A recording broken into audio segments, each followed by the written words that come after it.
السلام علیکم ورحمۃ اللہ وبرکاتہ۔ میرے چمکتے ستارے بچوں، کیسے ہیں آپ؟ اللہ سبحانہ و تعالیٰ اور بھی آپ کو چمکدار بنا دے، آمین آمین۔ اچھا پیارے بچوں، چلیں اپنا سبق شروع کرتے ہیں، اور اس سے پہلے ہم دعا مانگیں گے، اور اس دعا سے کیا ہوگا؟ میرا بولنا آسان ہو جائے گا، جو میں کہوں گی وہ میں آسانی سے کہہ سکوں گی، اور آپ کا سمجھنا آسان ہو جائے گا۔ جب آپ مجھے بولتا سنیں گے تو آپ کو بات سمجھ آ جائے گی۔ چلیں پڑھیں دعا۔ رب اشرح لی صدری ویسر لی امری واحلل عقدۃ من لسانی یفقہوا قولی ربنا زدنا علما اللہم وفقنا لما تحب وترضى آمین۔ اچھا میرے پیارے بچوں، ابھی تک جو ہم نے رسول اللہ صلی اللہ علیہ وسلم کی کہانی سنی ہے، اس میں ہم نے دیکھا ہے کہ مکہ کے مشرکین نے مسلمانوں کے ساتھ بہت بہت زیادتیاں کی تھیں۔ انہوں نے حضرت یاسر اور سمیہ رضی اللہ عنہم کو شہید کیا تھا، اور انہوں نے بہت برے طریقے سے مسلمانوں کو مارا تھا، جیسے حضرت عمار اور حضرت بلال رضی اللہ تعالیٰ عنہ کو، اور انہوں نے رسول اللہ صلی اللہ علیہ وسلم کو بھی شہید کرنے کی کوشش کی تھی۔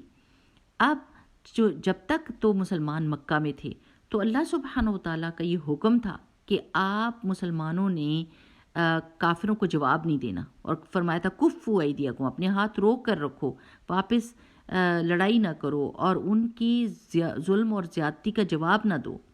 لیکن اب جب کہ مسلمان مدینہ میں آ گئے تھے، اور وہ سیٹل ہو گئے تھے، وہ مضبوط ہو گئے تھے، وہ منظم ہو گئے تھے، تو اللہ سبحانہ و تعالیٰ نے یہ اجازت دی کہ اب اگر کوئی آپ پر ظلم کرے تو آپ اس کا جواب دو، اور اگر کوئی آپ پہ جنگ مسلط کرے تو آپ جنگ کا جواب دو۔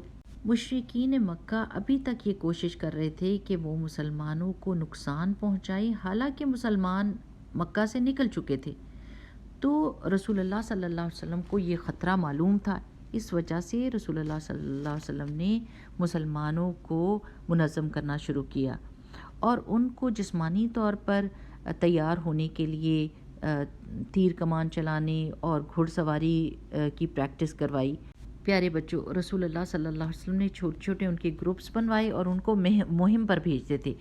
وہ جو مہم پہ گروپ جاتا تھا نا، اس کو سریہ کہتے تھے، اور جس مہم پہ رسول اللہ صلی اللہ علیہ وسلم مسلمانوں کے ساتھ جاتے تھے اس کو غزوہ کہا جاتا ہے۔ ٹھیک ہے، تو سریہ اور غزوہ میں یہ فرق ہے۔ اب یہ سریہ جو جاتے تھے، چھوٹے چھوٹے گروپس مسلمانوں کے فوجی، ان کے دو مقاصد تھے۔ ایک تو یہ کہ مدینہ کے آس پاس کے بارڈرز کی حفاظت کرنا، حدود کی، اور دوسرا کام باقی کے قبیلوں کو اسلام کی دعوت دینا تھا۔ پیارے بچوں، دوسری سن ہجری میں ایک بہت ہی ضروری واقعہ پیش آیا، اور وہ کیا تھا؟ قبلہ کی تبدیلی کا۔ ہاں جی، قبلہ کس کو کہتے ہیں؟ قبلہ وہ سمت ہوتی ہے جس طرف منہ کر کے ہم نماز پڑھتے ہیں، ہے نا؟ اچھا، محمد صلی اللہ علیہ وسلم جب تک مکہ میں تھے تو بیت المقدس کی سمت میں نماز پڑھتے تھے، اور اس طریقے سے پڑھتے تھے کہ خانہ کعبہ بیچ میں آ جاتا تھا، اور بیت المقدس کو بھی رسول اللہ صلی اللہ علیہ وسلم فیس کر رہے ہوتے تھے۔ لیکن جب مدینہ میں رسول اللہ صلی اللہ علیہ وسلم آئے تو یہ ممکن نہیں تھا، کیونکہ کعبہ ایک طرف تھا اور بیت المقدس دوسری طرف، اور دونوں ایک ہی ڈائریکشن میں نہیں آ سکتے تھے۔ تو رسول اللہ صلی اللہ علیہ وسلم نے بیت المقدس ہی کی سمت میں منہ کر کے نماز پڑھی، اور انتظار کیا کہ کب اللہ سبحانہ تعالیٰ کا حکم آئے اور وہ کعبہ کی طرف اپنی نماز کی سمت موڑ لیں۔ پھر ایک دن اللہ سبحانہ تعالیٰ کا جب حکم آ گیا تو رسول اللہ صلی اللہ علیہ وسلم نے عصر کی نماز کعبہ کی ڈائریکشن میں پڑھی، اور سب مسلمانوں نے ان کے پیچھے یہ نماز پڑھی۔ پھر ایک صحابی جو تھے جنہوں نے رسول اللہ صلی اللہ علیہ وسلم کے ساتھ نماز پڑھ لی تھی، وہ جب نکلے اور دوسری مسجد کے پاس سے گزرے تو لوگ ابھی تک بیت المقدس کی طرف نماز پڑھ رہے تھے، تو انہوں نے اونچی آواز میں کہا کہ میں اللہ کی قسم کہ میں اللہ کے رسول صلی اللہ علیہ وسلم کے ساتھ نماز پڑھ کے آیا ہوں اور قبلہ تبدیل ہو چکا ہے۔ تو انہوں نے نماز کے دوران ہی اپنے سمت چینج کر کے اور کعبہ کی طرف کر لی۔ اس مسجد کو جس میں یہ واقعہ ہوا تھا اس کو مسجد قبلہ تعین کہتے ہیں، یعنی دو قبلوں والی مسجد، اور آپ ابھی بھی جب عمرہ کرنے کے لیے جائیں تو آپ وہ مسجد دیکھ سکتے ہیں۔ اصل میں سب سے پہلا قبلہ تو خانہ کعبہ ہی تھا۔ حضرت آدم علیہ السلام نے کعبہ کو بنایا تھا، پھر حضرت ابراہیم علیہ السلام نے کعبہ کو بنایا تھا، لیکن جب حضرت سلیمان علیہ السلام نے ہیکل سلیمانی بنایا تو اس وقت اس کے بیچ میں تابوت سکینہ یعنی حضرت موسیٰ علیہ السلام کی ساری چیزیں پڑی ہوتی تھی، تو بنی اسرائیل نے اس کی طرف منہ کر کے نماز پڑھنا شروع کر دیا، اور اللہ سبحانہ و تعالیٰ نے ان کو روکا نہیں، تو انہوں نے اس کو قبلہ مان لیا، لیکن یہ صرف بنی اسرائیل کا قبلہ تھا، اصل میں تو پوری دنیا کے مسلمانوں کے لیے قبلہ کعبہ نہیں ہونا تھا، اور یہودیوں کو یہ پتہ تھا کہ جب آخری نبی آئیں گے تو کعبہ ہی کو قبلہ بنایا جائے گا۔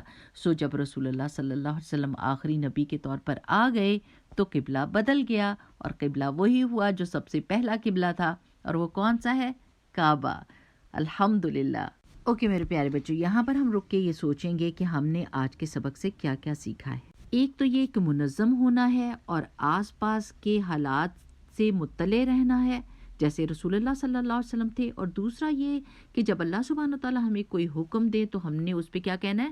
سمعنا واطعنا۔ اللہ تعالیٰ ہم نے آپ کا حکم سن لیا اور مان لیا، اور ہم اللہ کے حکم پر بحث نہیں کرتے۔ چلیں دعا کر لیتے ہیں۔ اللہم وفقنا لما تحب وترضى، آمین۔